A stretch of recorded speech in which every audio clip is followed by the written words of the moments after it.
Film review, movies, music, culture, politics, society, podcast, interviews, movie reviews, and more. Live Sundays at 5:30 p.m. on Facebook at Crazon Dion. Hey everybody, this is Lunell, the original bad girl of comedy. I'm here at the Link Promenade in beautiful Las Vegas, Nevada, and you're watching the Film Review.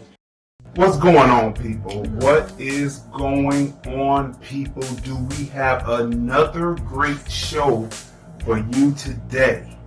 Broadcasting lively over here at the Film Review. Movies, music, culture, politics, and society. We're the husband and wife team. I'm Crazy D. And we review movies, music, culture, politics, and society. And like I said, do we have a great show for you today? Great. First of all, let me go here and bring this up real quick. This is our 83rd episode. Now let's run down who we have on the show. The Film today. Review. Alright? Let's talk about who we have on the show today. Okay. First of all, we're going to tell you that we have Wayne Powers. Wayne Powers is on the show today, right? We're going to go through how you know him. Like, you know him from Deep Blue Sea, right? You also know him from Valentine, Out of Order, that's the HBO show, and The Italian Job from 2003. We're also going to be talking about the 5 reasons why you shouldn't see the Harriet film. Right? Also, we're talking about the top 5 action films of all time. Also, with Wayne Powers is his producer on this film that we're going to be talking about tonight and reviewing, which is Lovesme LovesMeNot. Right? His producer Rashid Stevens. He's also on the line, and we're going to be bringing him up shortly. But let me do some populating here on the Facebook. You can see us on Crazon Dion on Facebook, and you can listen to us right on Blog Talk Radio. All the links are right there at Crazon Dion on Facebook, where you can go right there and see us, live, right there on the page. And while I'm populating here, population. Let's see. Let's go back here for a second. Yep, everything is streaming. So, all right, people. So let's get started. I'll let that populate a little bit, and we'll get started. Okay. It's been an interesting week. Yes. It has been a very interesting week. First of all, we want to give our condolences to the family of John Witherspoon. Yeah. And we came across this meme, which is very. Shaheen, I saw she posted. That's right, very heartfelt of the characters from Boondocks, right? Yeah. And I mean, it just says it all. They lost not only their grandfather as a character, but they lost John Witherspoon as the voice, the legend. Like Ice Cube said, he said that the world has become a little less funny. He's devastated. And we're devastated too, because we were looking forward to seeing what they were going to do with the Boondocks. Yeah, with him and Riley and Huey. Yeah, and we were looking forward to seeing finally the Friday movie to come, right? Right. And none of that now. Right? I mean, well, it's still going to go on. But without him. And it just goes to show you that you cannot waste time in this life. You cannot waste time. Like all the different production behind the scenes, all the different companies behind the scenes telling them what they could and could not do. Waiting on, the film and waiting on, doing the Boondocks again, and then waiting on Friday. And, life is not forever. Right. So you have to make sure that what you produce, that it does come out, and that you don't waste time, thus wasting the time that people have on the planet to get these things produced, right? All right, so let's get to the interview of the night, all right? Let me bring this graphic up real quick so we can get started here. There we go. So on the screen right now, people, you have the picture of our interview for tonight, right? It's Wayne Powers and his producer for this film, LovesmeNot, Rashid Stevens, right? So we're going to bring them up on the line right now, and we're going to get started with the interview. Hey guys, how you doing? Hello. All right. Make sure that your listening devices are down and that you're listening straight through your phones. That way we have a clear signal, and so that the interview is great for iHeartRadio, Spotify, and all the other platforms that our podcast is on. Okay. First of all, how are you two doing tonight? Best day of my life. And you don't say that, Rashid. I'm doing terrific. I'm really glad to be on your podcast. I'm honored. Oh, thank you. We're honored to have you. Yes, we are. You know, Hollywood, I will call it Hollywood royalty, because we're going to break down and break down your list of accomplishments real quick. You know, I did it briefly at the top, but we're going to go through it. Deep Blue Sea, 1999, $82 million budget, $164 million worldwide, one of 4 writers on Deep Blue Sea. Valentine.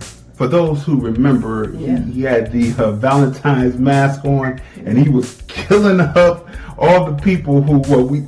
For those who haven't seen it, it still stands the test of time. You have to see it. Came out in 2001. It's a slasher film, released February 2001 on during Valentine's, right?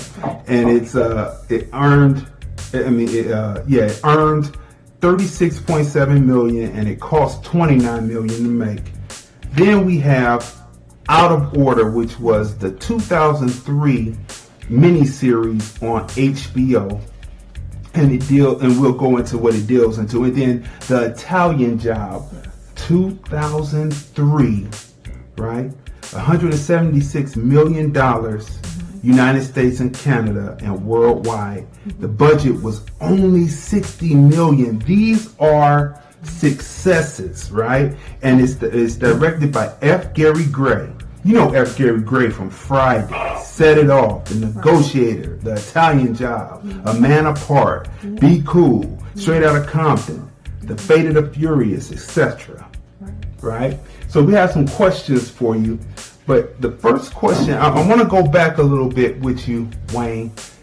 When did you know that you wanted to be a filmmaker, a script writer, filmmaker, and how did you go about learning the craft of filmmaking? Well, I was 12 years old, and I was on the swing set from my grammar school, and I had this image of myself by a cliff with a film crew, and filming a car going off that cliff. And I just saw that, and I thought, I want to make that reality. And I didn't know anybody in the business. I had no experience at all, but I got into USC Film School. I got turned down 3 times and got taken at the 4th. Okay. And then I started there, and I wrote a script when I was in film school. I then continued to write about 6 months extra after I graduated. And that script got me a lawyer, then an agent, and then my first job writing TV for ABC. And that script was not a commercial script. It was about black and white sharecroppers in the 1930s. But it had a real strong structure, dialogue, and all those things. Okay. Are you born in Los Angeles? Were you born in Los Angeles? No, I was born in Boston. And then I was raised in New Hampshire. Okay, Boston and then New And Hampshire. then I came out to U.S. Raised in New Hampshire, yeah. Okay. In a very tiny town of 500 people. Of 500 people. So it was a kind of a shock coming out to LA? It was a huge shock, especially New Hampshire is the most non-diverse city there is, state. And in my whole high school, we called a black person in my high school, we called him Kevin, because that's the only one that was there. And so it was a shock when I came out to USC because it's such a huge city, and I wasn't very aware of the situation. I would go on long walks into areas that I probably shouldn't be walking. Okay. And so for people who have never been to Los Angeles, Hollywood, when you first, did you fly or did you take a Greyhound? And what was that experience like getting on? You flew, you said? Yeah. Okay. So what was that experience like getting off the plane in LAX and then going into Hollywood? Where was your first? You were going to school. What was your first destination? Where did you stay? What was the dormitory like? Let them know what it felt like, what it smelled like, what it looked like. I was very enthusiastic to be there, but I also stood out a bit because I came from New Hampshire. I had a very thick New Hampshire accent, and I wore clothes that weren't the same type of clothes as far as I wore sweatpants with shorts on top of them. That was the look that we had in New Hampshire. Okay. And I was into different music. I was into Springsteen and Tom Petty and stuff, and my roommates were into the Beach Boys. It was just a very kind of a clash of cultures, but I knew it was really welcoming to me. I was a very welcoming place because people from all over the country come to California, and there are many people there that are used to having people from different places. From different places. So you get there. I suppose that you did a student film. That student film was what got you your agent, or you did multiple student films for your thesis for graduation, and then you moved on, and then you did another film to get the agent. Explain that process to the people. Yeah, when you're at the UC Film School, you make a number of short films. Mm-hmm.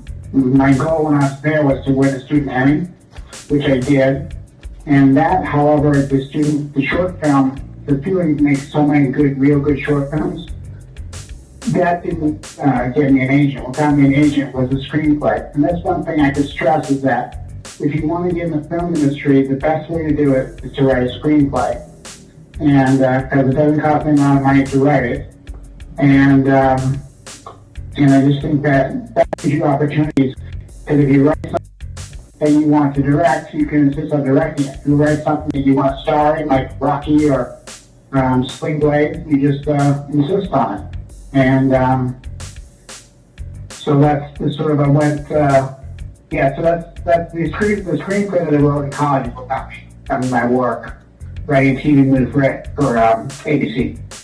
Mm-hmm. So when you're in college and everything, they teach you how to write a treatment and then turn it into script form. Explain to young filmmakers out there what the difference between a treatment and a script is for those who are interested in getting into film. Sure, a treatment is kind of like a short version.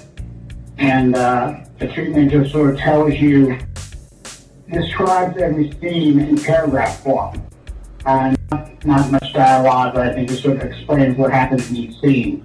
But a screenplay gives you a true look at the film as far as dialogue and structure and your style of writing, the descriptions makes a big difference, and it's the whole thing. Right. And so once you see, I didn't read so many books about how to write screenplays as there are now. So I just read sample screenplays in the library and just learned how to do it from there, and I had a really good writing teacher that really believed in me. Mm-hmm. Now, how important is it to know how to write a script, how to write a beginning, middle, and end of a script? How important is it? Well, I think it's super important. Sometimes you hear about people that just sat down and just read the script, wrote the script, just poured out of them. But I'm not even sure I believe them.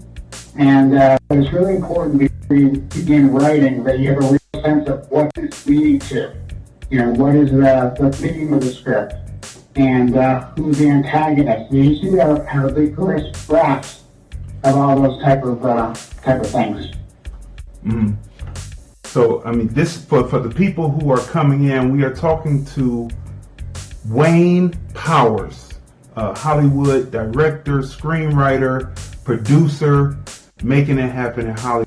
And we always are about the next generation of filmmakers coming up, making sure that they know how to go about doing what's necessary to do. So I wanted to ask those questions and get background for it. How rigorous is the curriculum in film school? How rigorous is it? Like, what do you have to go? You have to not only do the math, but the English in the undergrad.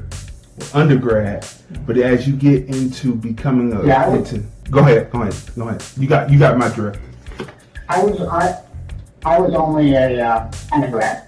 Okay. And I went there, and for undergrad, you spend 2 years learning stuff like introduction to physics and English classes and all that kind of stuff. And you sneak in some film classes, but they're more like film criticism and history of film and things like that. Mm-hmm. Then on your third year, you finally get to make some films. You make 5, at the time they were Super 8 when I was there, films, and then the next semester you make 2 of them that are 16 millimeter, and then the semester after that, you have different people competing to direct the final project. And I was selected to direct it, me and one other person, and we make that film. And that's the important film, most important. But you have to work incredibly hard. You have to learn to have a thick skin really right in the beginning, because they can be very critical of your work, and you just have to keep on. My first films that I made were terrible, and I just had confidence and continued to try harder and harder. Okay. And then when did you come from out of film school? When did you finish film school? When? Yeah, when? What year? Where? What year? When? I'm trying to give away my age. 1983. Okay, 1983. So then from there, you basically, do you shop your film to get an agent, or were you looking for an agent, or were you screening your film and then all of a sudden agents came up to you and said, we want to represent you? How does that work? Yeah, here's how it works for me. We had a guest speaker at USC who had written some TV movies and was a successful writer. And one night, as I was about to graduate, I called him up. I got his number somehow. Called him up, and I asked him if he would read a script that I'd written. And he said no, but he knew a entertainment lawyer that was just new in the business, and he thought that person might want to read it. His name was Fred Gellin. So I got the script to Fred Gellin, and he liked it, and he sent the script out to agents, because it's very difficult to get agents to read a script that's unsolicited. Mm-hmm. In other words, a script that has not been sort of vetted by somebody that the agent knows. And so it was sent to a couple different agencies, and an agency named William Morris, which is a really big agency. Mm-hmm. Except that in fact I got 2 agents from them because they both liked the material so much. Mm-hmm. And so from I would say that if you're looking for an agent, you need to really think about any type of connection at all. It can be a friend of a friend. It can be somebody that knows somebody that wants to be a lawyer, wants an agent, any of those type of things. That's because the first, getting an agent to read is the most difficult, not the most difficult, but it's a difficult part of the equation.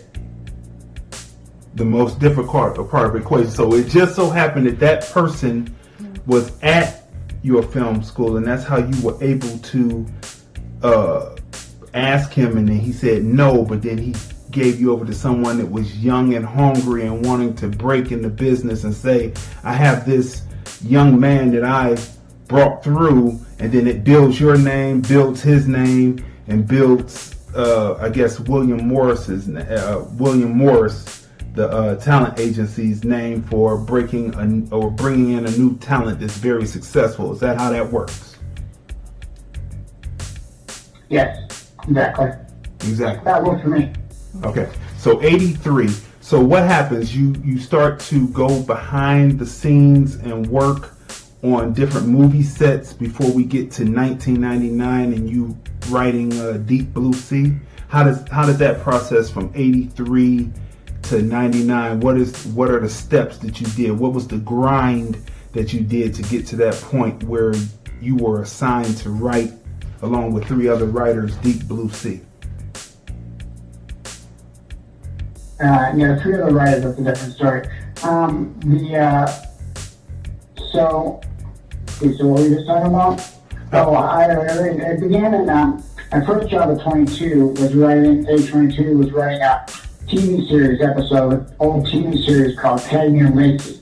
And I also wrote for another TV series called The Equalizer. And this was before the Equalizer movie, obviously. It was a TV series. Right. And so basically, yeah, the way I got the Attn and Lacey writing job is I wrote a spec script. That means a script that you're not being paid for, but you're hoping something will come out of it. Okay. I wrote a spec script for Attn and Lacey, and then my agent got my spec script to the people who run Attn and Lacey, and they really liked it, and they hired me. I think when they hired me, they didn't realize that I was 22 years old. I looked even younger. I looked like I was 18 years old.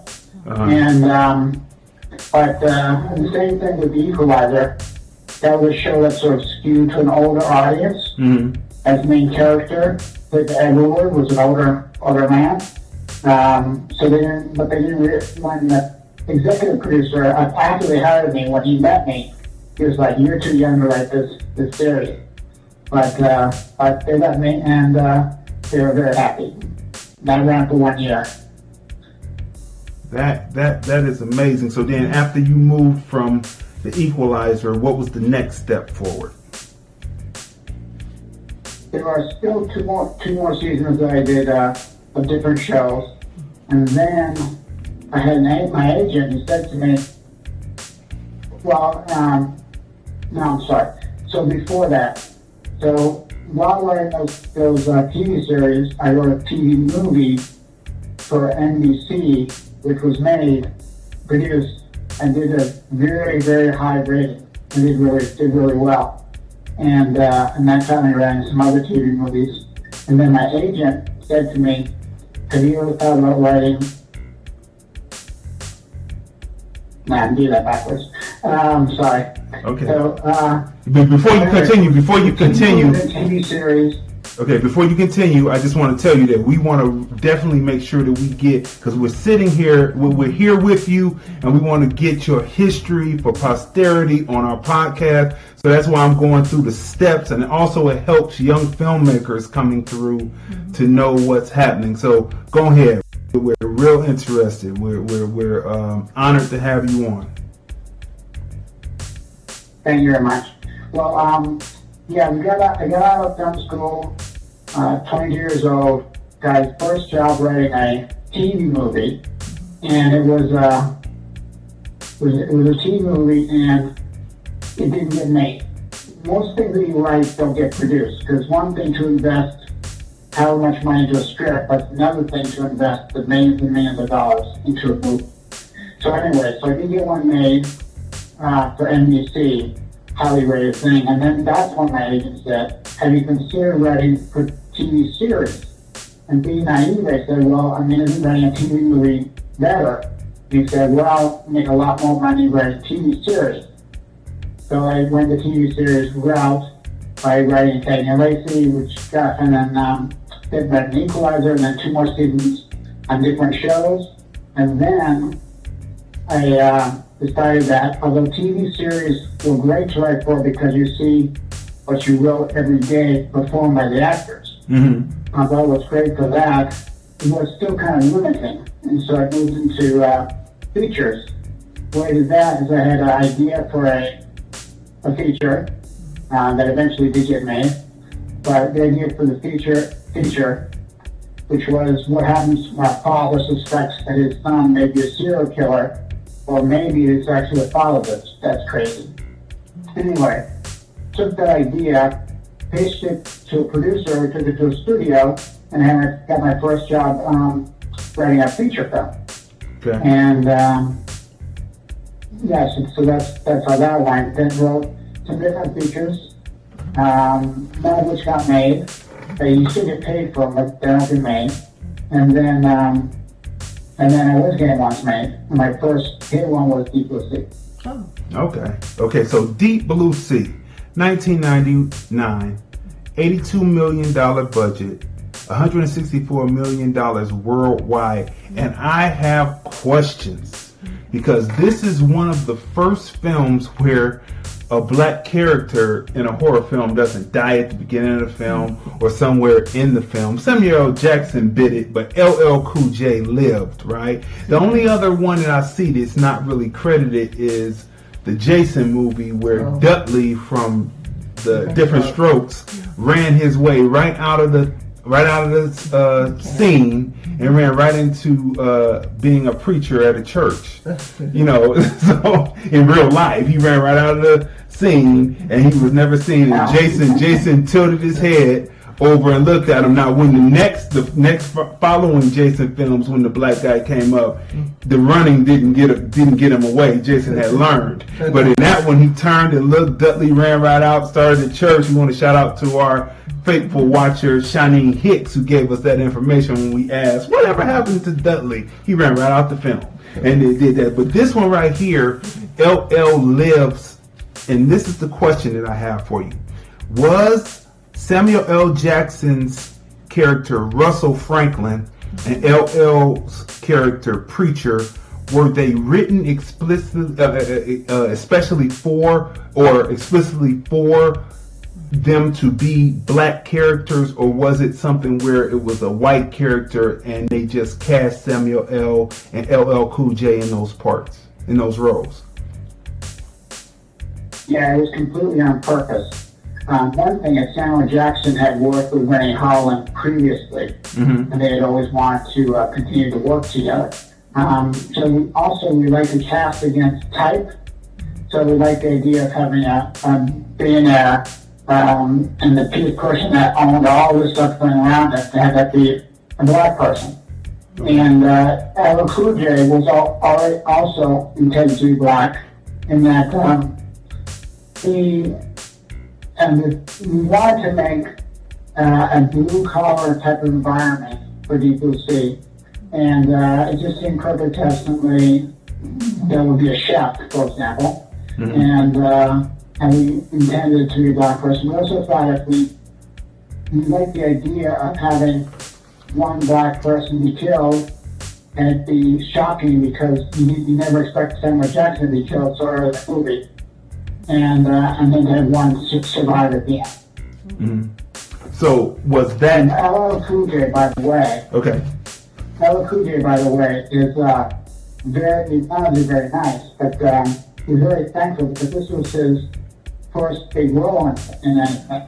And when I see him, he tells me, he says, you're responsible for my career. He's very, very grateful and very humble. And he's religious and quiet, but he also can be very funny. Oh, okay. That's a little tidbit for those who. That's like 1 degree of separation away from LL Cool J for those who didn't meet. Right. So why did you choose? It was done purposefully, But was that an answer to the black critics or to people who were clamoring, black people who were clamoring, saying, why do we always die in horror films? Was that an answer to that, or was that just something that it just felt good and it felt right for the movie, and that's why you did it?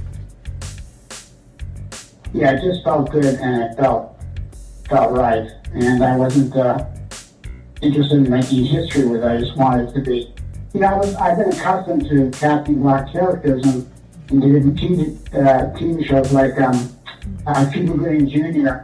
I cast him on this show I did called Mancuso FBI, and he told me that it was the first character that he played that wasn't a gangster.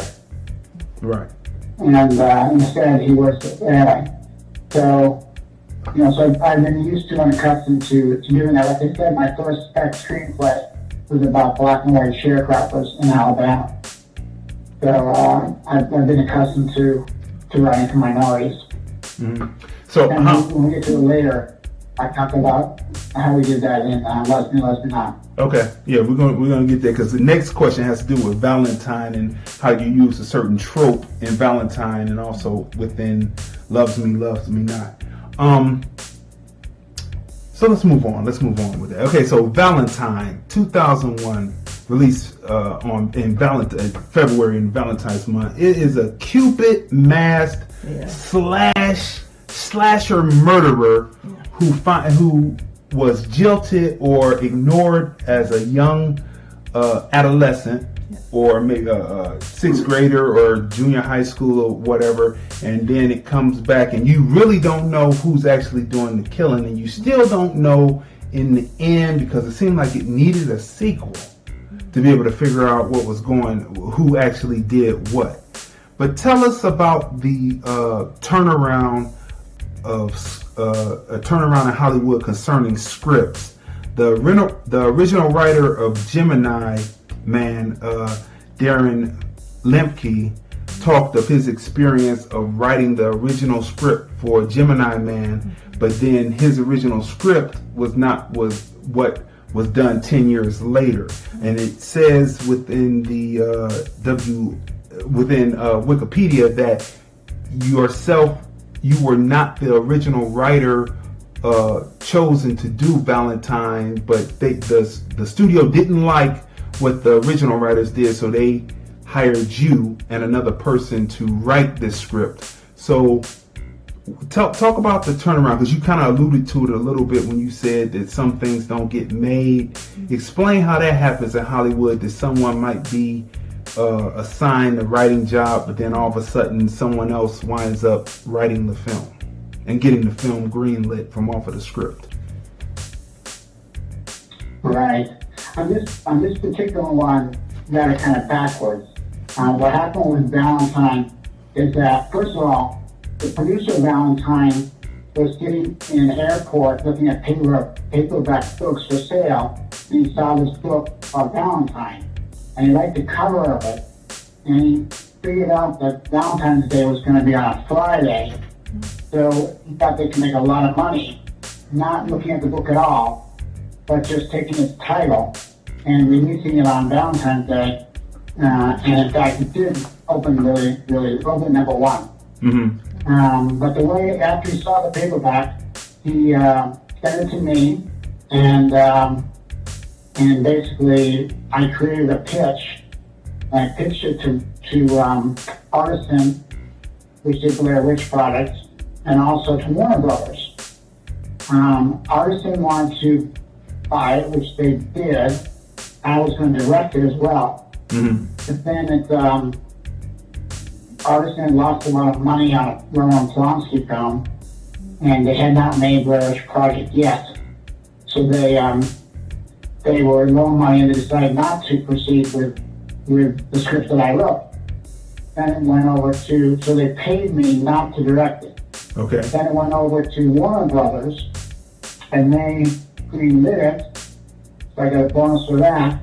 But then they brought in somebody else, a couple I think, to rewrite it. I would say to transmography it, In other words, to basically not do nice things to it. Okay. And it was became more of a slasher film and less of comedic type moments that were there before. And the ending was more clear in my version. Okay. But then but the movie did get made, it did well, and people are happy with it. Well, you know what? So if I'm not happy with it, people are, and that's what counts. Well, you know what? Wikipedia has to switch that around then, because they said that it came to you after it came from them, right? And it did say that you were supposed to direct it. Then they switched over to the writing team that did it. Then it came back to you. That's what it says in Wikipedia. So they have to straighten that out. You know, that's bad. That's bad research on their part. Which makes me look bad. But anyway, okay, here we go. So next comes 2003. Okay, next comes 2003 and Out of Order. The ups and downs of a husband and wife's screenwriting team. She's clinically depressed. He's having an affair. Wayne Powers describes it as a story about the beauty and brutality of a long-term marriage. This lasted for one season, but what I noticed from the research was that it goes into syndication into other markets and also into other countries. Explain the syndication and the royalties game to the people, to young people who want to be screenwriters. Well, the way it was Out of Order, the Out of Order was financed not by Showtime directly, but by company Hallmark Company, which makes various TV movies and stuff. Mm-hmm. And they usually make very pretty G-rated movies that are completely unlike Out of Order, which has a lot of sex in it, nudity in it, some violence, flying, drug use, etc., etc. And so when the movie got made, Hallmark said, "We don't want anything more to do with it. Thank you very much." So Showtime picked up the remaining 5 episodes. They paid for it themselves. As a result of this, when it came to DVDs and various things like that, even syndication, they were only able to do the pilot because the 2-hour pilot was financed by Hallmark. So Hallmark was able to sell it to another company that then put it in syndication. Mm-hmm. And that's probably more complicated than it is, but that's what happens. Syndication is usually, I've done other series, they've all been in syndication, and what's fun is when you get a check from the Writers Guild, it's a green envelope, and you don't know till you open it whether it's $15 for a foreign screening of one of your TV series that was made years and years ago, or if it's going to be a much better one for say, Italian Job at HBO. Wow. That's so. Now you brought us right to it. The Italian Job, 2003. Wayne Powers co-wrote this. It's $176 million, United States, Canada, and worldwide grossed. Budget was $60 million. What was that like to build a potential franchise with the Jobs name, the Italian Job, and then later it was supposed to be the Brazilian Job, and I have a question about that too. But what was that like to build a potential franchise and off of an original film that you and the other co-writer had not initially seen? What was that like, and how did you know that you had the script that they were going to say yes to and green light? Yeah, I read there about 5 different writers before me on the Italian Job, and I ended up doing my version, not any of those versions. Okay. So, what's your question? Oh, the question is, what did it feel like to create a script and then get it greenlit from the Italian Job that you hadn't seen the original but then you create something that grosses $176 million globally. Yeah, well, writing the script, as far as thinking about it being a franchise, was the same as if one is thinking about a franchise. I mean, there was some discussion about it in sort of a hopeful kind of way, but it didn't change the way that it was written. Mm-hmm. And it did really good. It made a lot of money. It started as a British film, and they sent me the British film, and the British film was completely different than the American film. The British film, the only thing that was similar is they had traffic jam with traffic lights. That was and they had Mini Coopers for the cars. Mm-hmm. And so they had this idea that it could because it was very beloved in England. They loved that movie in England, mm-hmm. the original. And so they thought, well, at least we'll get some foreign money out of it. And turned out that they got more domestic money out of it than foreign. Okay. Mm-hmm. But so how does that feel to have such a mega hit with an ensemble cast? It was great. I mean, first of all, I thought it was brilliantly cast. And, I'd seen most Def in a Broadway play and recommended him. I could think of some small part in his getting hired. It was his first film. Mm-hmm. And, I had Down Sutherland on it, which was great because it was the first, when I mentioned to my parents who are older, or we mentioned to them, Mark Wahlberg and stuff, they don't know those names. When I mentioned Down Sutherland, they were thrilled that they hadn't had somebody that they grew up with as an actor. Mm-hmm. And the other thing is that Mark Wahlberg what he did was the first person on the call list, which is what you send into what everybody uses to see when they're supposed to arrive on a set, things like that. Mm-hmm. The first person on the call list, the star of the show, is called the number one. And Mark Wahlberg was a really good number one. He told me that he was going to be word perfect to a screenplay because it's an ensemble. If one of the other actors sort of went off course, they would have to go back on course because he would be sticking to his line. Okay. As a writer, he loved to hear it kind of thing. And he was a super good guy, super nice guy, and very supportive. Jeff Green was perfect, right on target from the beginning. It was just a great group of people, and they melded it so well. So I feel they did a very good job of making a cast that filled all the spots. Okay, so let's get to why we're all here. Now that we have that background, you know what I mean? We had a context. So let's get to Lovesme LovesMeNot.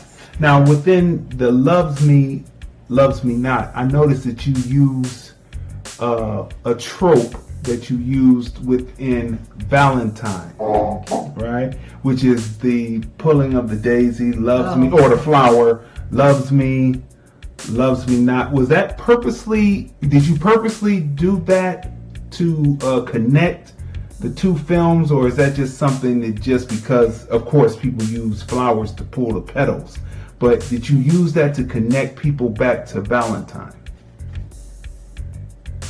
Not intentionally. In fact, I not that recently saw the trailer for the original Valentine, and I thought it wasn't really not. I'd completely forgotten that I put that in there, mm-hmm. and because I had put it, and so I kept it purely coincidence. Obviously, it was in some part of my mind to do it, but it was nice to kind of throw back something you didn't know.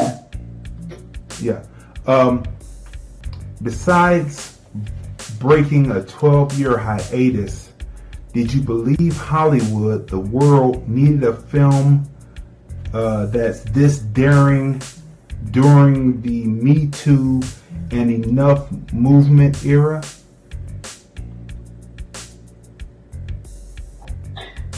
For Lovesme LovesMeNot? Yes, exactly. Okay. I think that it didn't really affect the way I wrote it because it was written before the Me Too, Harvey Weinstein type of thing. And I think that, there were no characters in there that were that were sexually harassing her or anything like that. So I just think it's just, I wasn't interested in telling that story. It's about the dating misadventures. Yeah. And it's outrageously sexy. It has, a bunch of ne'er-do-wells who are inappropriate, unattainable, but unmanageable.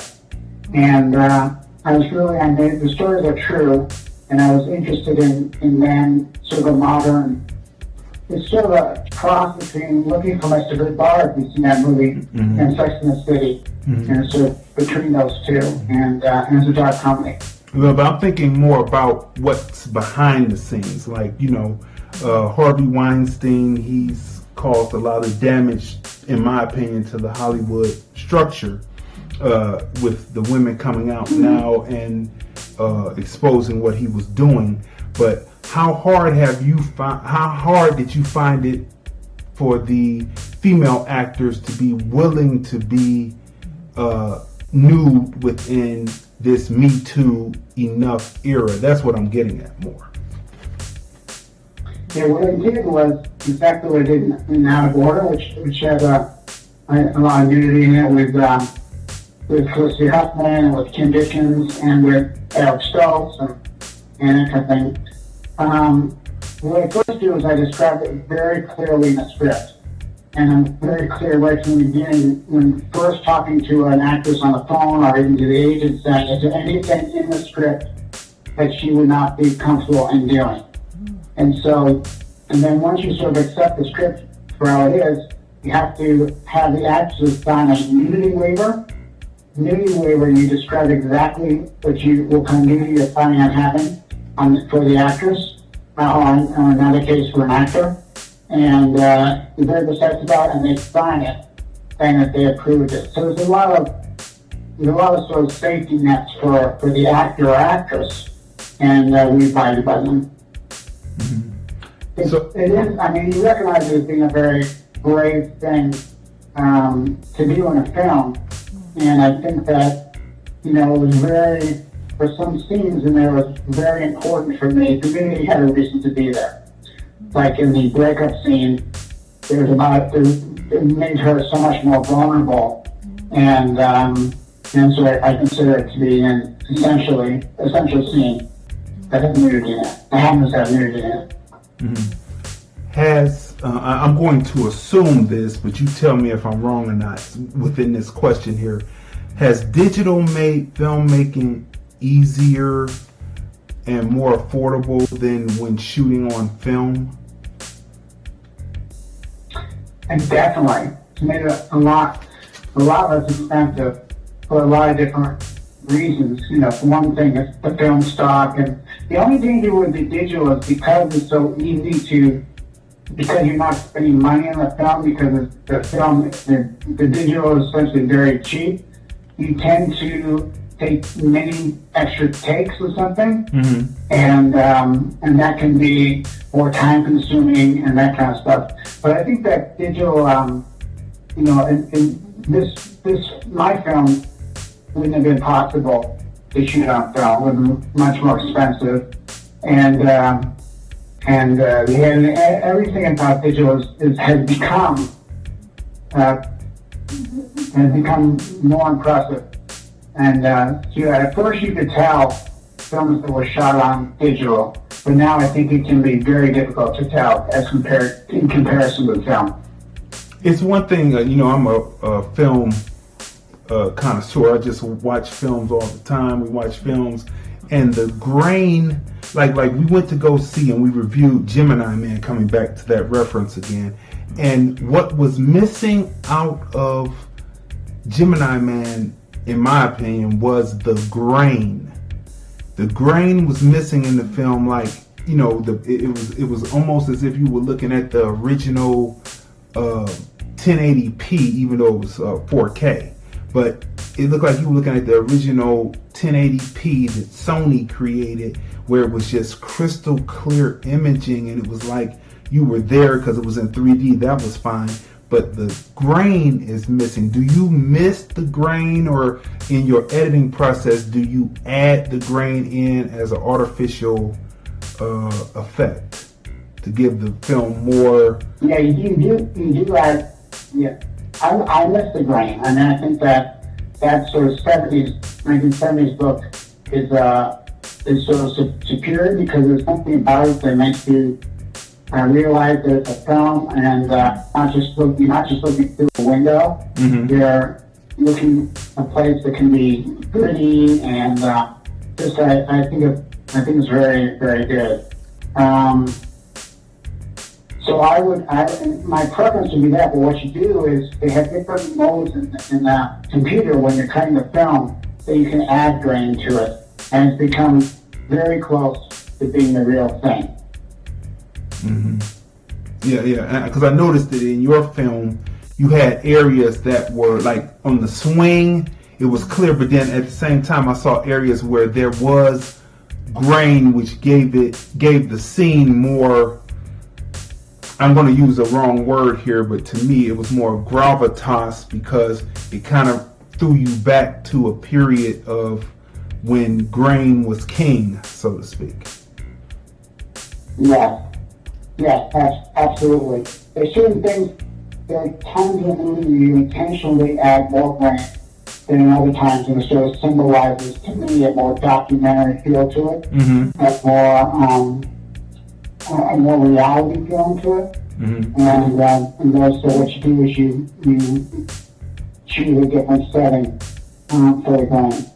Mm-hmm. Okay, so let's talk about LovesmeNot. The premiere happens at the 9th Annual Studio City International Film Festival this Saturday, the 9th of November. Let's talk about, what are you looking forward to? Are you going to sit in the back and watch the audience's reaction to the film? Are you more excited about it just premiering? Or are you excited about getting back into the business of filmmaking as a director? Yeah, it had been about 10 years since I had directed anything. So I was setting my Instagram, and my Instagram is Wayne Powers Filmmaker. And I thought to myself, if I'm going to call myself a filmmaker, I have to make another film. And Mm-hmm. so I jumped right on. So I basically co-wrote the film and financed the film, co-financed the film with my brother. Mm-hmm. And so we took sort of a big chance with it. It's showing, by the way, at 1 p.m. on Saturday at the Lemley NOHO, which is North Hollywood Theater. And I will definitely be in the audience. I love seeing what the audience's reaction is to it. And I'm also a little bit nervous because I'm hoping that they'll laugh in the right places and be stunned in the right places. Yeah, that's all. You know, the metaphor in it is mad good, right? Opening up with it. But here's the question before we get to that, because we're gonna when we finish interviewing you, we're going to review the film. So I don't want to take anything away from the review. So I'll leave that right there. But anyway, you've co-written before, but you co-wrote this with Lisa Penny. You've directed episodes of Out of Order. But how does it feel to not only direct, but co-write, produce as an independent filmmaker this time? Well, I mean, it's a real challenge. And my producer, Rashid Siemens, he wouldn't have been able to be done without his expertise in doing low budget movies, of which he's made quite a number of. And every time he made another one, one was more impressive than next. Mm-hmm. The next was more impressive than the earlier one. Mm-hmm. And but without him, I wouldn't have the confidence to. So you're spending your own money, and he treated it like it was his own money. He treated it very sacredly, and that was the only way we could have gotten it done. Well, that is a great segue because I was going to bring him in right here at this point. So, ladies and gentlemen, also on the phone is Rashid Stevens. You see his picture right up here, right along next to Wayne Powers on the broadcast. We want to say good day and hello to him. And are you there, Rashid? Yes, I am here. Okay. First question for you, because you come from a comedic background. And you're a comic, you're a stand-up comic, right? So you understand timing, kind of like a MC would understand timing as far as in filmmaking, right? So how did you first of all, let's go back. How did you get involved in comedy? In comedy, I started back in Atlanta. I mean, I would always consider the class final, so I mean, I really started to do comedy back in 2010 in Atlanta, Georgia for the first time. I went to open mic. My then girlfriend, I thought they was having an open mic at this bar that she and I was at, and I said, you know what, I always wanted to try it. I got up there and I did horribly, and then I said, you know what, I got possibly a feature in this, so I just kept trying, and then eventually a year later I moved out to LA and I started pursuing comedy like full time. Okay. And, you know, the rest is history. Okay, if you have your listening device up, if you could turn it down and then just listen through the phone so we can have a clear signal, because I kind of heard, but I just want to make sure, so it'll be a clear signal for you. So how did you? Yeah, that's good. I mean, I was always hearing you, but I could hear something in the background. So how did you transition from, how long had you been doing comedy, and then what made you decide to get into independent filmmaking? I guess as a stand-up comic, you're always a storyteller. I mean, especially me, I'm a storyteller on stage. I'm not a joke. I like to talk about stories about how I grew up and stuff, and activities that I experienced, and I like to bring light of it. So I think for me, it happened naturally. It was like almost just an inherited thing. Started doing comedy, and I transitioned to filmmaking because I said I always wanted to tell I looked up to Eddie Murphy and all these people and stuff. I always had in mind that I wanted to transition into film. So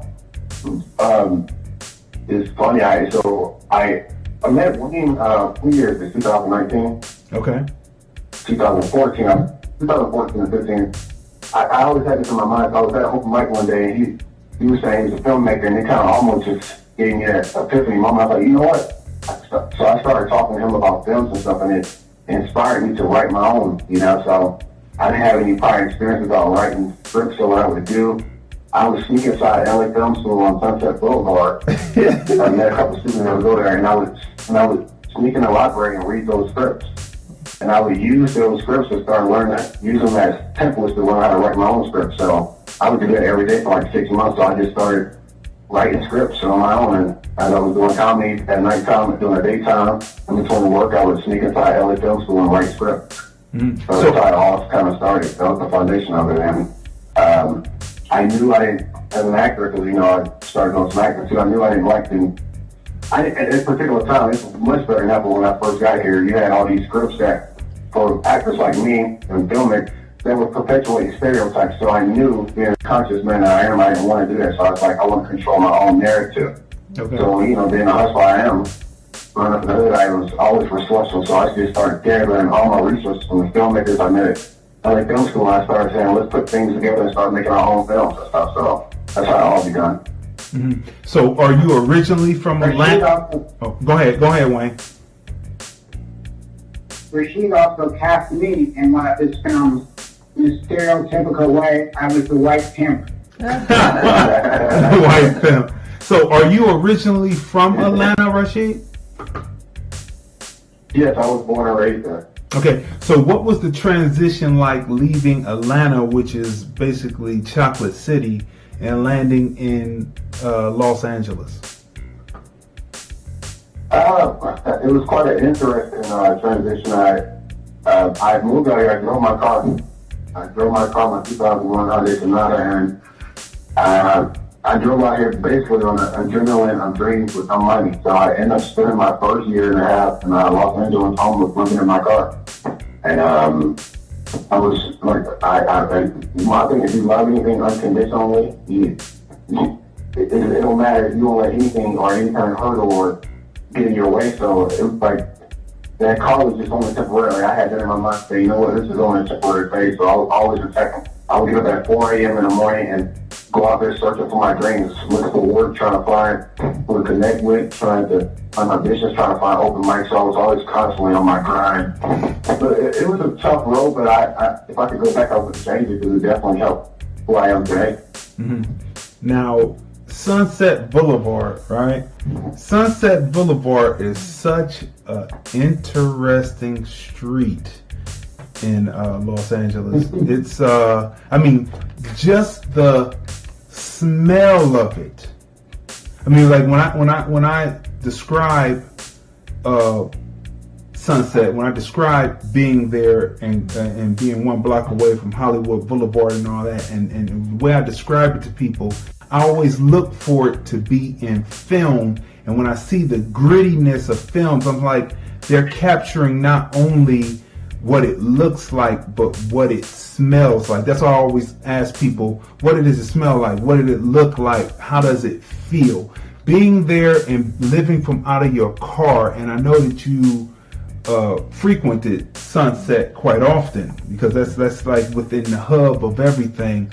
Tell the people what that experience of Sunset Boulevard is like for young people who want to travel out, who have the dream to be in Hollywood. Tell them what Sunset Boulevard is like.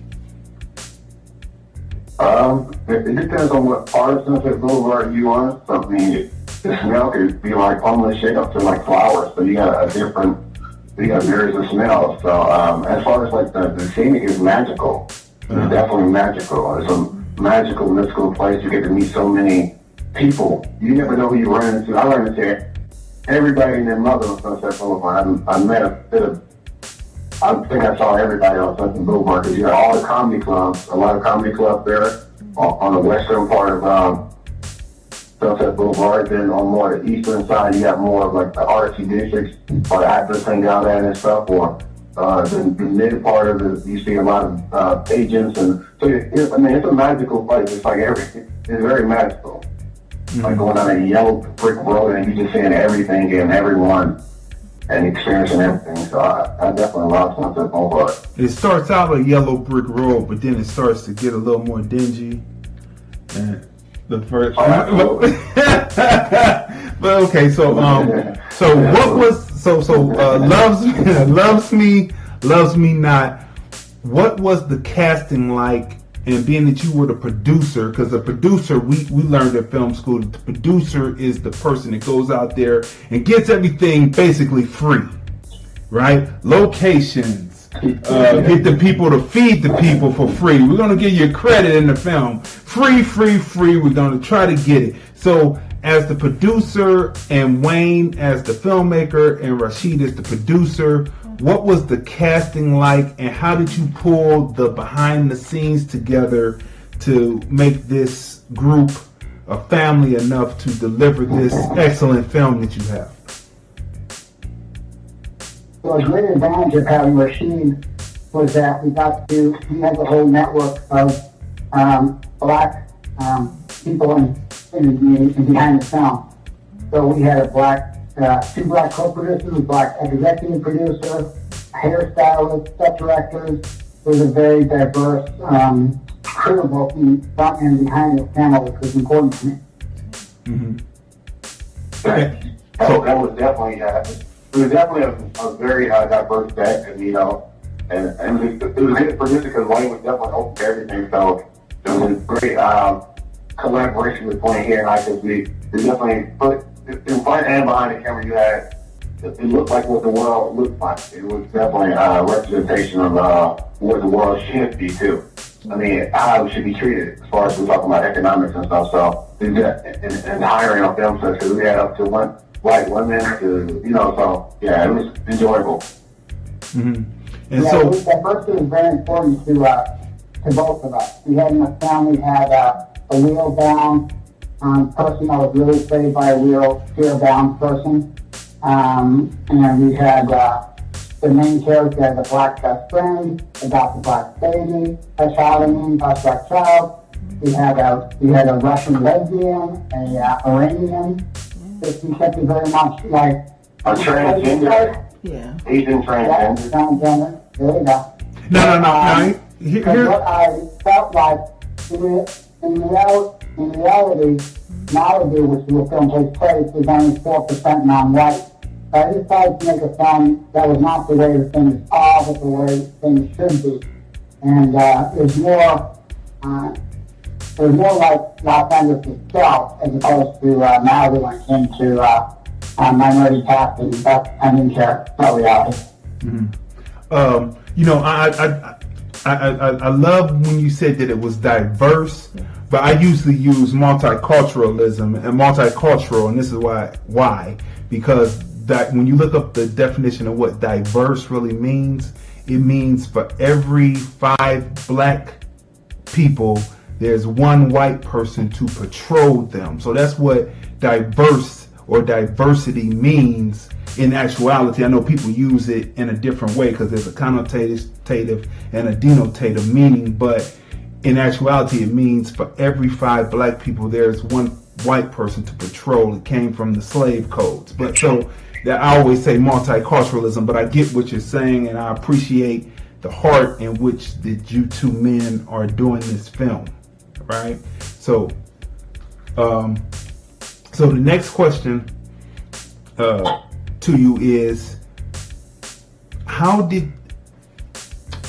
the transsexual, I want to make sure I say the right words here, the transsexual that you have in the film, how were you able to convince the person to be in a safe place to put something out that's usually so taboo and behind the scenes? Because you're opening up many different discussions within this film, which I think is timely and is right now. She was comfortable with it from the beginning, made it real clear. This is not the first time she's done something like not in a mainstream film, but she wasn't uncomfortable with it at all. Mm-hmm. And then then I have you on the phone, and you have such a film that doesn't cross the line. But I'm going to ask you this: why is there a taboo, or is there still a taboo of having porno stars in mainstream films? Is there still a taboo, or has that faded, or have the lines blurred? Well, what do you think, Rashid?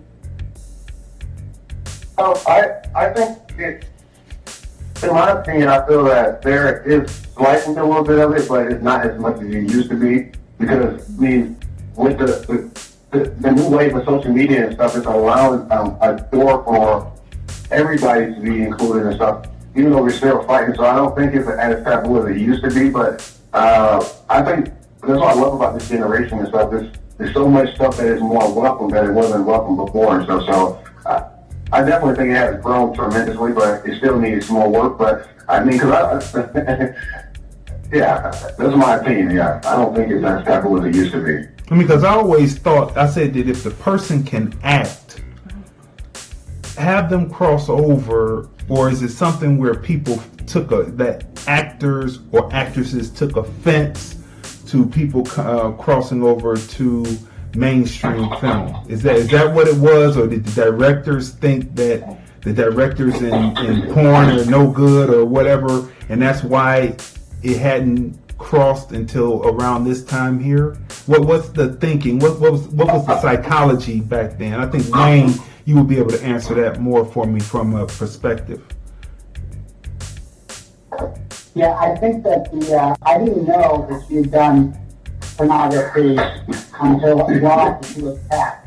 Okay, no, stop. Wait. I didn't know about her doing porn either. I'm just asking perspective. I'm not talking about her. I just happened to move off of her being a transsexual into talking about porn, but I didn't know that. But I'm just asking just in general.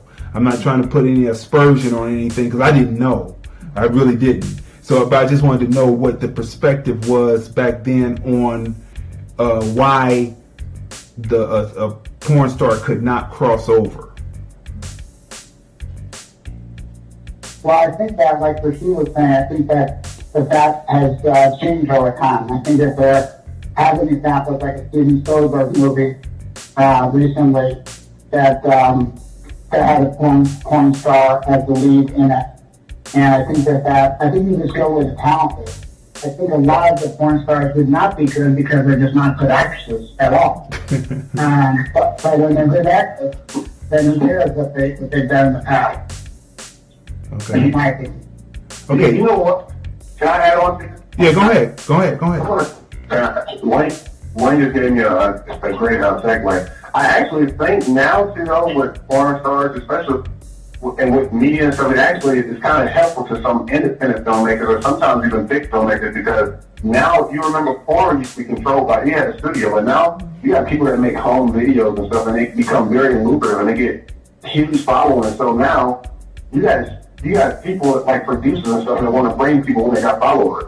And a lot of these self-made porn stars now make their own tapes, and some of them are actually pretty good actors compared to So this new wave of I can create my own and put it out without having this gatekeeper and stuff is going. So I think now actually know a person. I know this girl who actually is an actress / porn star, but she has a huge following too on social media because people watch her homemade videos off our cell phone. So switching gears, talking about one of the co-stars, Georgia Rain. She's a R&B artist also, but what I wanted to tell you was every time she hit the screen, she had this aura or presence like a Lieutenant Uhura, Nicole Nichols type, and I wanted to definitely tell you that she should be in a film that you do where she is a lead character, where the story wraps around her, because she has, every time she came on the screen, it appeared that she stole the scene, coming on being the more conservative friend to the more out there alley, so to speak. So I just wanted to tell you that from what I saw, she looked like she could really shine in a lead character role. Yeah, I've already talked to Georgia about finding one, and she's already trying to, with me and her, are also trying to get funding for an idea that I have, where she would be the lead. She's terrific, and she was also nominated, I believe, for a Grammy. Right, and she's a great singer. Yeah, she is. I've checked out some of her stuff, and I saw her in a studio video that she did on Instagram with some guys. She wrote a song for them, and the song was banging. So I'm looking forward to hearing her music out there more and more. So what's next? What are you looking to do as far as film? How far do you look for this film to go? Well, we're hoping the film will be seen by as many people as possible. We're in the process of finding a seller who is then find a distributor for it. And but I think that Rashid has done a really good job of having his stuff be seen in many different formats. Maybe you want to talk about that, Rashid? Talk about my prior films that I have. Well, I got a couple of distribution deals I did with some of my independent films. So we're gonna definitely have this distributed. Hopefully we want to get, just like what Wayne was saying, we want to have it to a broad audience and some theaters and stuff and streaming services. So we definitely, that's the route we want to take, because I got a couple of movies that I put up on Amazon and Hulu, and so it's definitely, even though Wayne we brought in more name talent, so it's definitely a sell for sure. But just putting it in the best position possible is the task that's at hand right now. I'm trying to put it in the best hands possible to make it be the very best possible and share it to the most audience possible. That's the possibility that we're working on right now. Okay, and are you casting for any more films, and how do they get in contact with both of you, and how would they learn about the next films that you're casting? Both of you can be through my Instagram, which is Wayne_Powers_filmmaker. Okay. Say that one more time for him. Wayne_Powers_filmmaker. Wayne_Powers_filmmaker on IG. And then what about you, Rashid? Actually, I just wrapped a feature film last week that I've been filming for like 2 months. It's a serendipitous romance about prison reform called Between Forever. That comes out next year. We've been working diligently and really hard in post-production, and it's going to hit. We already got like a 500-figure agreement, so hopefully we get more. But I'm doing that, and then I'm gearing up to film another feature film coming in January. So, I'm always working, and always trying to collaborate with man Wayne. But the best way to get in contact with me right now, because I deleted all my social media for a couple of weeks so I can get focused. The best way to get in touch with me right now would be through email. My email is Rashid, that's RASHEED, and my middle initial H, and then my last name, Stevens, STEPHENS@gmail.com. So it's Rashid H. Stevens@gmail.com. All right, that's always the fastest way to meet. Email is still very important, even though some people don't think so these days. But yes, it's very important. So people, for those who are just tuning in, we have been interviewing Wayne Powers, Hollywood writer, producer, director, and Rashid Stevens, Hollywood producer, independent filmmaker. Both are independent filmmakers now, right? So we would like to thank both of you for calling in for this interview, and we're getting ready to get off with you so that we can go ahead and show this quick package of what Wayne has done leading into Loves Me, Loves Me Not, so that we can review Loves Me, Loves Me Not. And again, we would like to thank you for calling in. It has been a pleasure. And for the young filmmakers out there, Wayne, you are invaluable. Rashid, just your presence and moving forward in the independent vein is an inspiration for young filmmakers. So I want to thank you both. All right, thank you. God bless. All right. To your listeners, I just say perseverance. Just persevere. Persevere. Determination. Thank you very much. We will talk again. It's very nice. Very nice. Thank you. Thank you. All right, people. So for those who are just tuning in, we just finished with Wayne Powers and Rashid. Wayne Powers and Rashid Stevens, right? They are independent filmmakers with Hollywood bona fides, who have a new film out called Loves Me, Loves Me Not, right? And so we're gonna run this package real quick, and then we're gonna come back and talk to you about the film itself, Loves Me, Loves Me Not. But for those who were just a little bit asleep and didn't realize who we were talking to, we're going to show you in this quick package that I cut up about who we were talking about right here, Wayne Powers. The plan was flawless. For the next 45 minutes, we own this place, gentlemen. Okay, Steve, it's right above you. The heist was perfect. The escape was clean. But before they can save millions of lives...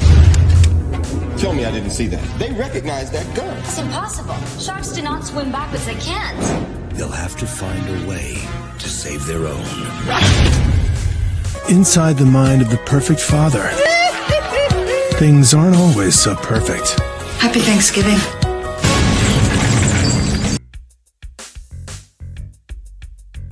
The one day of the year, He loves me not. everyone is afraid to be alone. He loves me. is Valentine's Day. He loves me not. He loves me.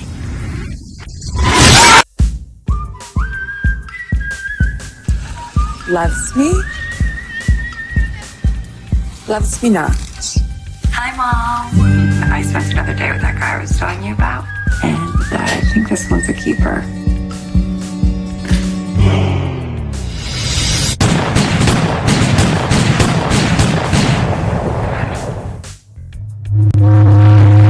So that is who we were speaking to, Wayne Powers, right?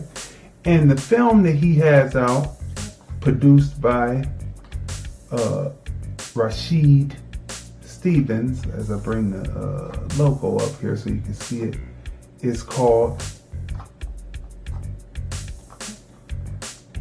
Lovesme LovesMeNot. You send it there a little bit more so you can see it. So we are very honored to have had him call in and interview with us, and we went extensive because we believe in teaching the next generation and how best to teach the next generation and to have people who are actually producing and making it happen in Hollywood. And that's the best way to go, right? Okay, so Lovesme LovesMeNot, right? The film opens with a metaphor, right? Which I don't want to get into because we want you to see this film, right? Isabel Chester as Allie Silver is in a kind of depression, looking for love while mourning. It's not too clear what she's mourning about until about 2/3 into the film, right? Which is a director's choice, right? But you kind of get it, and then it all comes full circle, right? So it comes back around, and you say, "Oh, that's what it is." And so then when you watch it again, then you see things, and you see images that you didn't really recognize what they were for. You thought it was one way, but in actuality, it's another way. Beautiful filmmaking there. Let me see. She goes backwards. She goes backwards in love interest until she meets David DeLuise, Detective Purley, right? Detective Purley, very interesting guy, right? Well, we don't want to give it away. No, you don't want to give it away. So you have to see this film. Yeah, you'll find yourself rooting for Allie because I did, you know, and as she go through her journey, you know, in the film, looking, you know, as she's looking for love. So, really, really good. Her life falls into a drug and sex crazy binge, right? And she comes out. Well, you'll have to watch the film. Yes, that's right. She comes out, but you have to watch the film. You have to see how she comes out, right? It was kind of alluded to in the interview, right? So, standouts in the film: the cinematography, the use of angles and film grammar to tell this story, beautifully done, right? The use of tropes. We've seen those tropes on screens before in Wayne Powers' written scripts to film. The use of metaphor and misdirection has to be written into a script. Most notably, the Lovesme LovesMeNot trope, also seen in Valentine, right? The use of sex, in my opinion, the use of sex during this era of Me Too and Enough is very bold. I have to give salute because I've always said that it takes a lot for a person to be basically not nude, but naked on screen.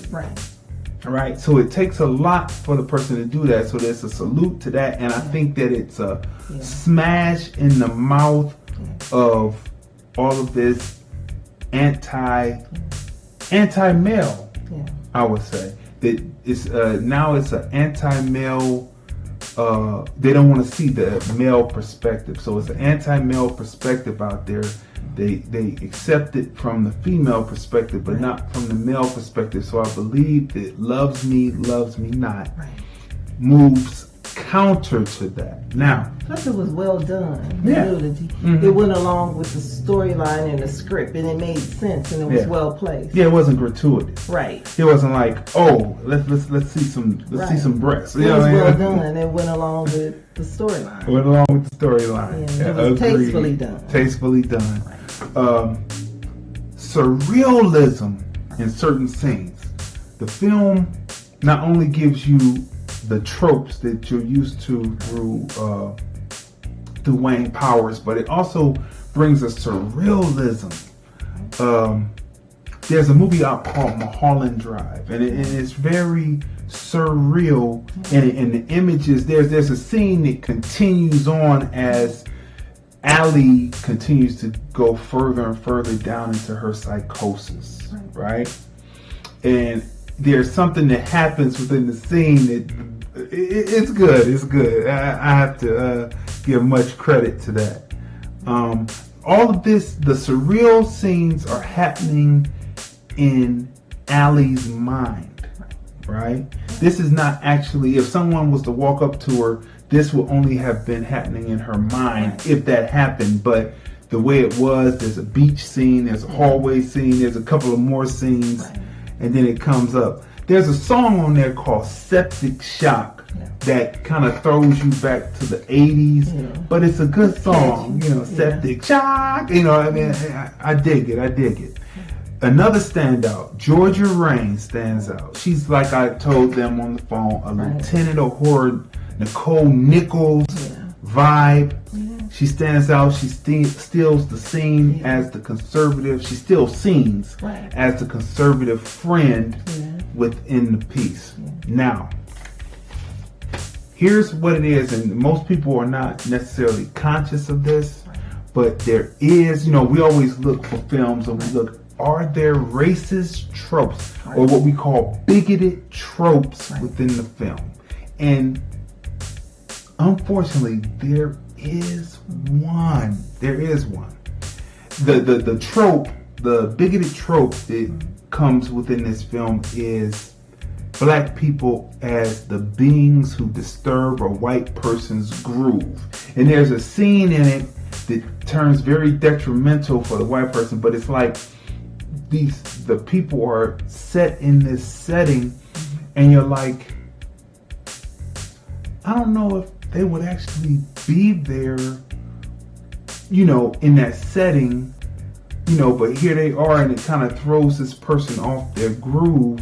And so that right there, it's subtle suggestion that goes into the eye gate and back into the mind and into the subconscious mind that sometimes people, even in well intent, they don't realize that they're doing it, right?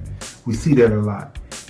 Even as well-meaning as this film is with its multicultural cast, this trope is not avoided, right? Now, another situation with the film, not necessarily problematic, but there's a new term that the Gen Zers are using, right?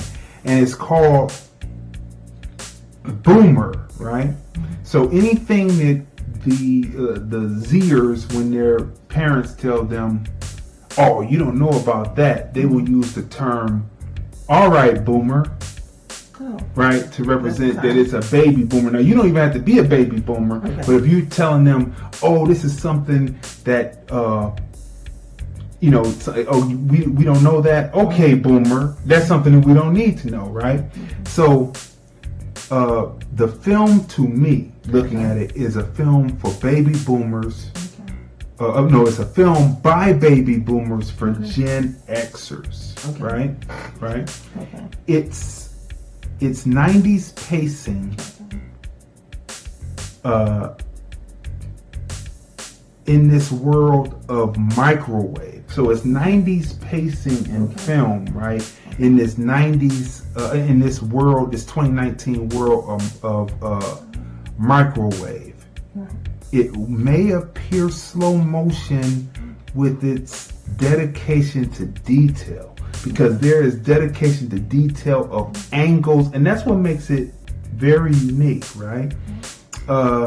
Metaphor-driven narrative. So it's dedication to detail, metaphor-driven narrative with surreal elements, with sex and drug use more subtly imaged in shows like Euphoria. So in the 90s, we put a lot of things right in your face, right? Whereas the film, the show on HBO called Euphoria, it's about the Gen Zers, right? But the drug use is there, but it's not pounded in your face. So that's a little bit different, right? The millennials and the Gen Zers, I don't know, so they have to be true film lovers to get it, right? To get that, right? But with that being said, it is a film worth watching, and I believe if it's promoted correctly, it will make a lot of money, right? So with that being said, I break films down, right? So I break films down by different things. So with that being said, for the millennial side of it, the Gen Zers, it's a 7.5. But when you add in the technical and the through line of the metaphor, which I can't really say because we don't want to give away the film, but the through line of the metaphor in it is a 10.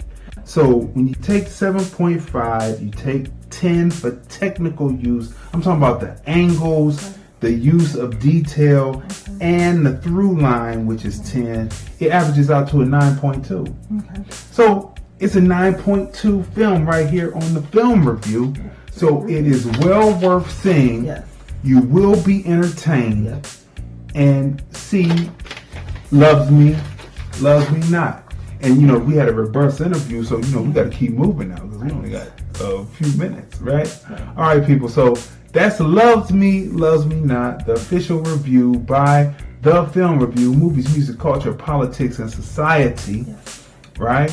So we want to say real quick, that you can hear the replays of this on these platforms right here. You can hear the replay of the film review on Apple Podcasts, iHeartRadio, Spotify, Google Play, and Podcast Addict. And we're growing all the time. We want to say what's up to all of our advertisers that have come on, the national, international advertisers that have come on as we build the film review. Because like we said, we're on the 83rd episode and it's moving quickly. Also, we want to shout out to Kenton Jones. Kenton Jones has a new song out called So Glad I'm Saved. And what's so special about this is you see B. Timms right here. You see B. Timms right here. B. Timms is in Las Vegas, but he used to play for Zapp. Roger and Zapp. He was there when Roger was alive. I call it the vocalizer, but the vocator, right? And he does this on this song with Kenton Jones. Doug Williams is on the song. From the Williams brothers. Right? And GCS is on the film. It is a excellent song. It incorporates hip hop and gospel hip hop and gospel music together. It's a great fusion. And what makes it so special is I shot all of the footage for B. Timms. And then when we sent it out, Dropboxed it out to Atlanta, they put it all together and it looks seamless and the picture is excellent. When you know how to use your camera, it can look like you're right there. You've seen it. What do you think about the video? Yeah, excellent video. Well done. Great song. And it's I have to pat myself on the back because when I was called in, they said, can you do this? And I said, of course I can. And we got it done and we got it out in short order. And we've been waiting to praise it and put it out there and say that it's out. So it is showing on YouTube You type in Canton Jones, So Glad I'm Saved video, and you can go right there. You see Doug Williams, he is the avatar on it, and you push play and you'll see my work as the cinematographer camera guy on the Beat Tim's portions of it, syncing up and making it, not syncing it, but matching it up in color and color correction and all that to make it look like they were in the same place at the same time. Beautifully done on the edit in Atlanta. All right. Lord Land Theater. You know, we took a hiatus this week because we wanted to talk about Canton Jones and so many things that we're doing over here at the film review, LordlandFilms.com, that, you know, I took a hiatus and I'm going to take another hiatus the following week because we're coming back with episode 14 in about 2 weeks, and we're always looking for actors to be in Lordland Theater, right? Lordland Enterprises at hotmail.com. Drop your bio and your headshot, and if you're good, and we think you're good, because I can own sometimes on people, I will write something especially for you, right? And that's one of the greatest, they told us in film school, that's one of the greatest compliments that one person can do for another is to write something for them, right? Especially an actor or entertainer to write something for them. Now, people, right here, you know, Deshaun Snow was on. All of these different posters that I'm putting up right now, you can see and listen to on iHeartRadio, on Google Play, on Apple Podcasts. You can watch and you can watch us on YouTube, and you can watch us on Vimeo, and you can listen to it in podcast form on iHeartRadio, on Apple Podcasts, on Spotify, on Google Play, Podcast Addict. So I'm putting all this up so that you can see it, right? Who else did we do? That was Lunell. Deshaun Snow, for those who may not know, is one of the original members of the Atlanta Housewives. That's right. Original first season, right? First season. And right here, of course, we have Lunell. As soon as this populates, maybe I can put it up. And then, of course, we had none other than Prince's bodyguard spoke to us, right? OG Big Coco, he spoke to us, right? And he brings us stories, and all of this is on those platforms I told you about, on iHeartRadio, on Apple Podcasts, on Spotify, Google Play, Podcast Addict, right? So, and who else did we interview, right? That goes into the archives and the annals of the film review. Joaquin Castro, brother of Julian Castro, right? Who was running for president, right? I was about to say Julian, like the regular American name. All right, people.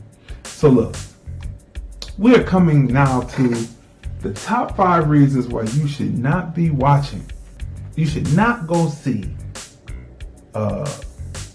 the movie called Harriet, right?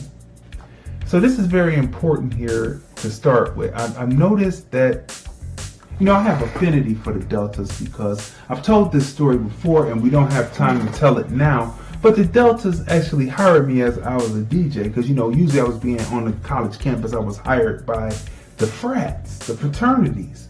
But this is one group that actually hired me out to DJ their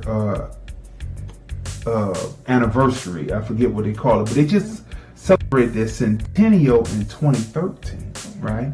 Now right here, this writing right here, you can look this up. The Deltas were, there's 20, the original 22. Some of them were AKA, right? The AKA during the time when the women's suffrage movement, they had their women's suffrage march in 1913, and the AKAs wanted to be involved in it, right, as the story goes, but there were some Southern women's suffrage members that did not want them to participate, and if they participated, they had to walk all the way in the back in the segregated section away from the parade, right? So while all the things was going on, by the time they got up there, the bandstand would be down, all right?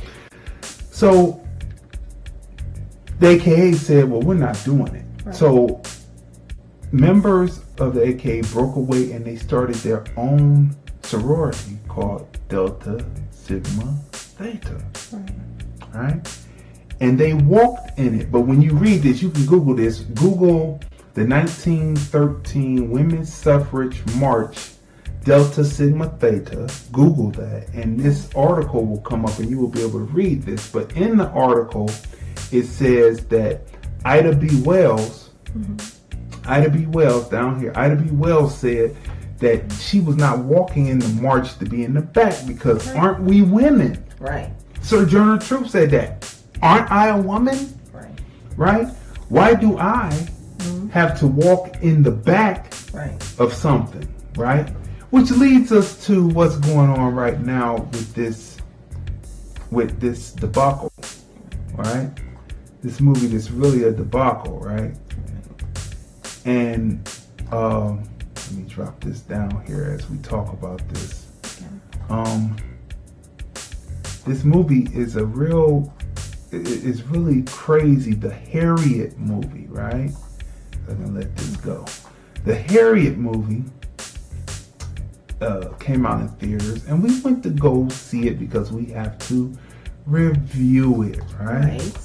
We had to review it, so we had to go see it. And unfortunate for me, this time of year with many people under the weather and coughing and sneezing in the theater, catch a cold. Catch a cold. Look at me. Isn't that something? Tissue. So this is one movie that I really could have missed.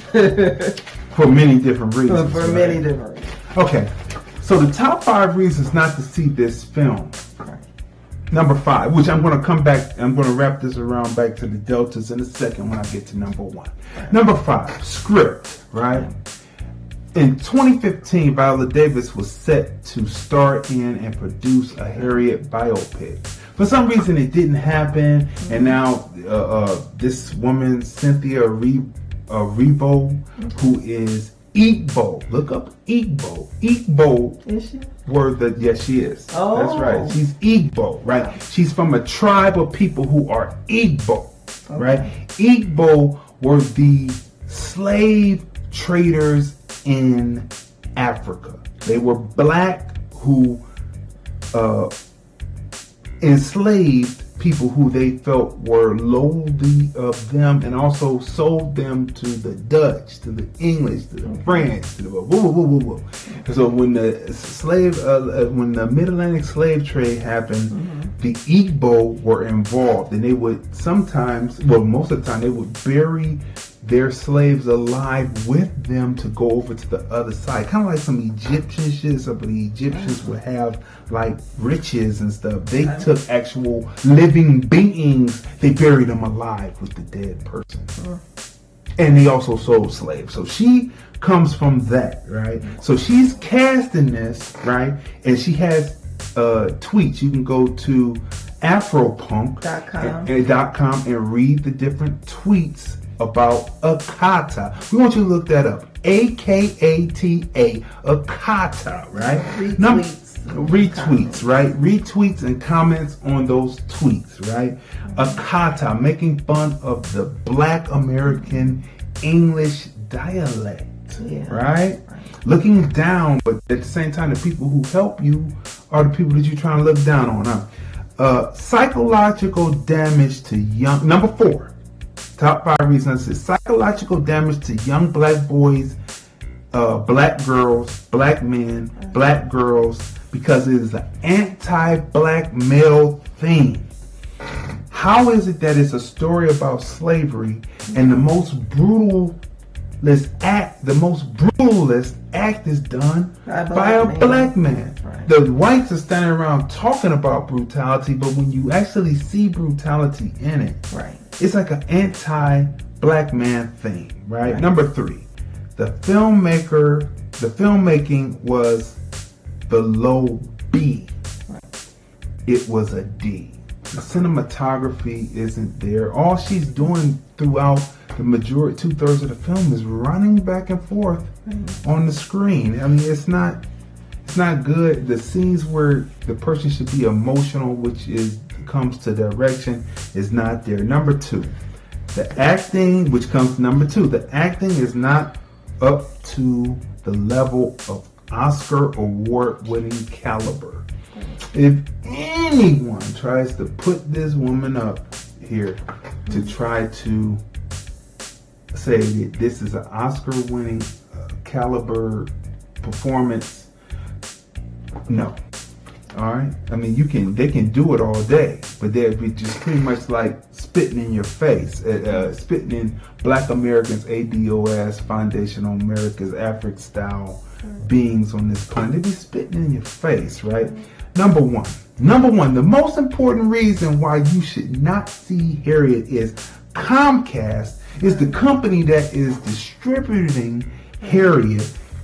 And at the same time, they're trying to strike down the Civil Rights Act of 1866, which says that black people who were free or born, who were slaves brought over or born in America had the same rights as white citizens, and that they had the same rights to fair commerce, to do contracts, and that if the person tries to cheat them out of them, they will be prosecuted. They're trying to strike that down. And all of that has to do with why we move around freely today.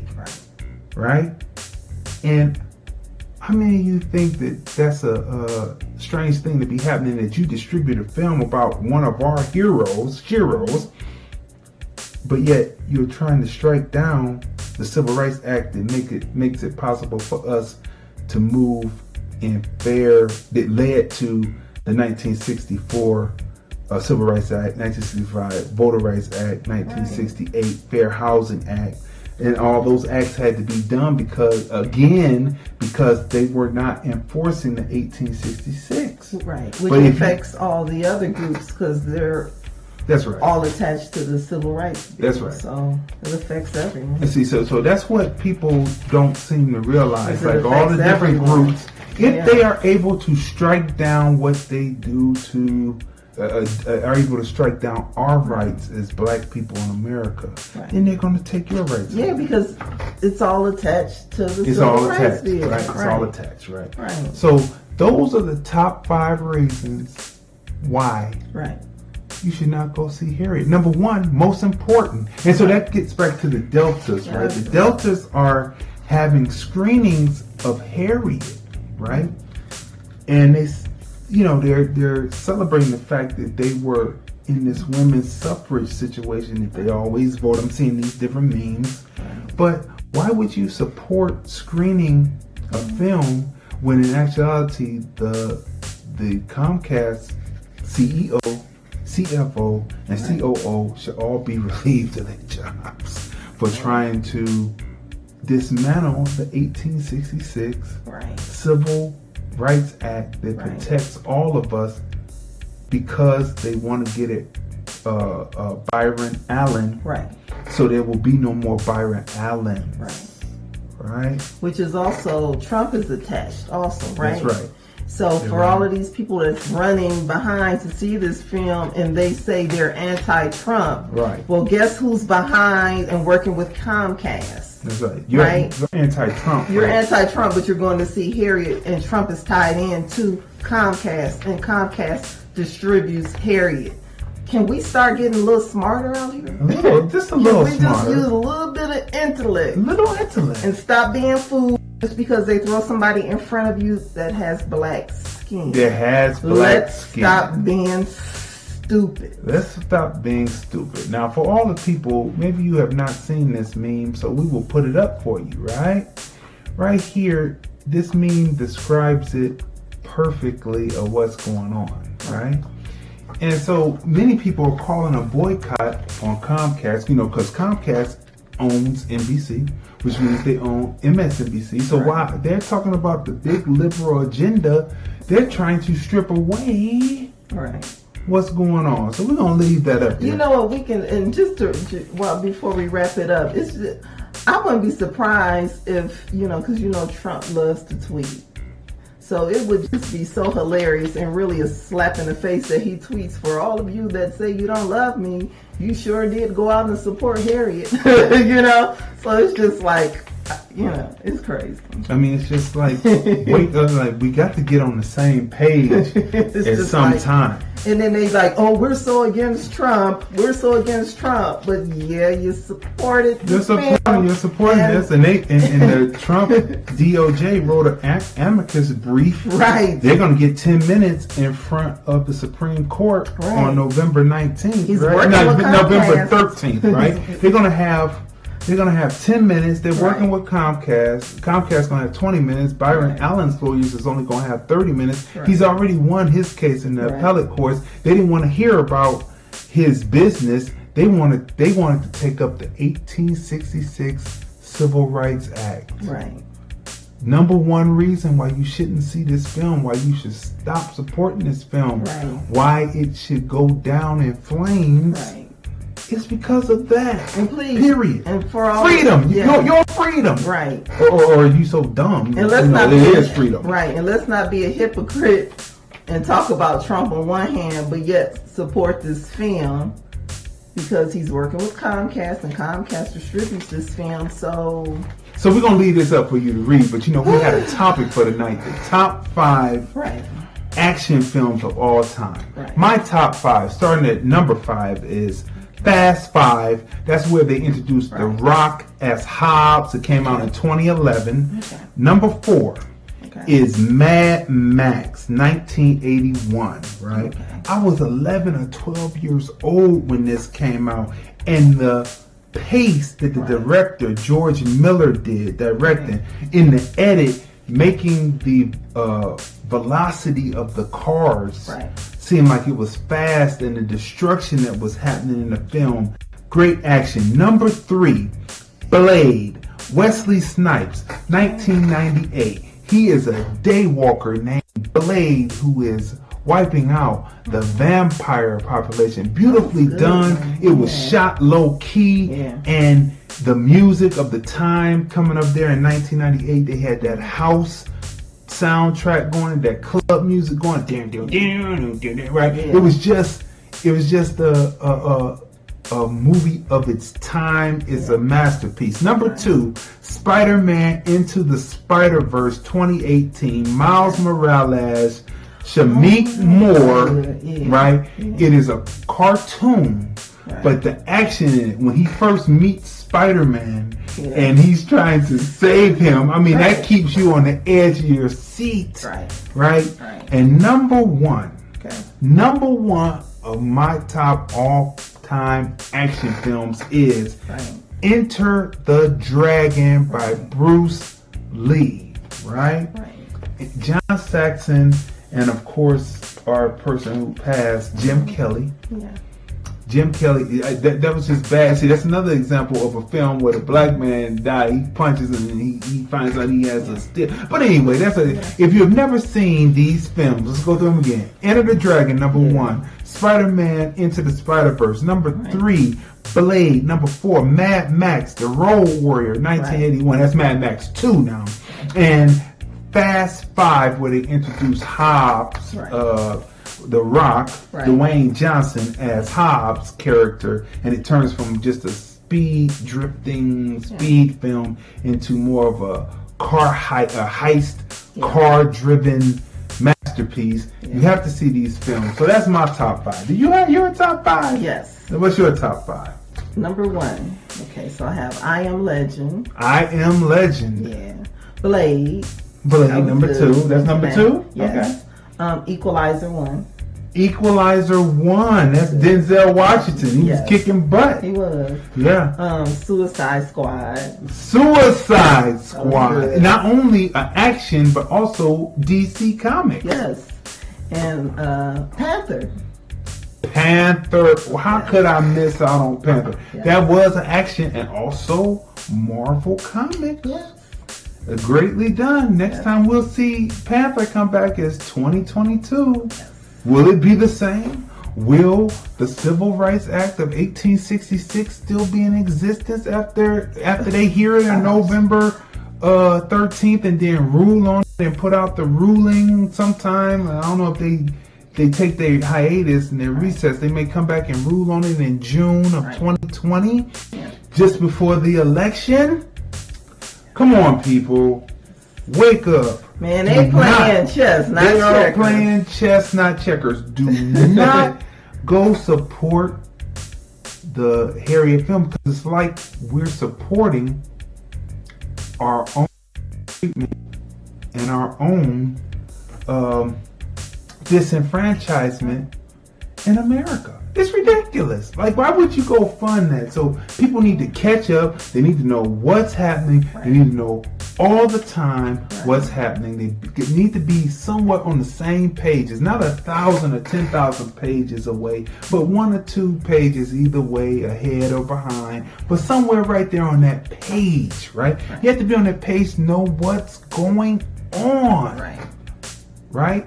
And no one would have NAACP in New Jersey. They canceled their screening because of the 1866 Civil Rights Act trying to scrape that. Now everybody's coming out. I even saw some Hebrew Israelites. I thought by Deuteronomy 28, this is what's supposed to be happening to us. Even they said, call your conscience. I mean, like, what's going on? I thought that's what y'all preach. But when the rubber hits the road, Jack, when the rubber hits the road, all of a sudden all that fantasy, fictitious, goes out the window and the reality hits. People are like, In a way, I think it was just, I mean, it's like seriously like a slap in the face, because they're trying to kill the very first Civil Rights Act bill, right? So not only, it's just the placing of everything.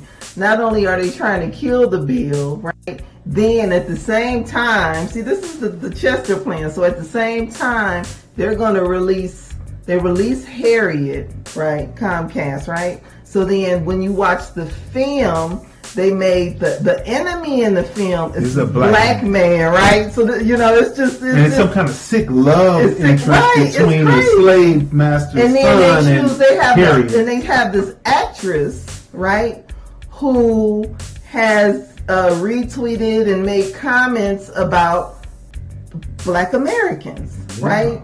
So in very divisive comments, and not just like 1 or 2 tweets.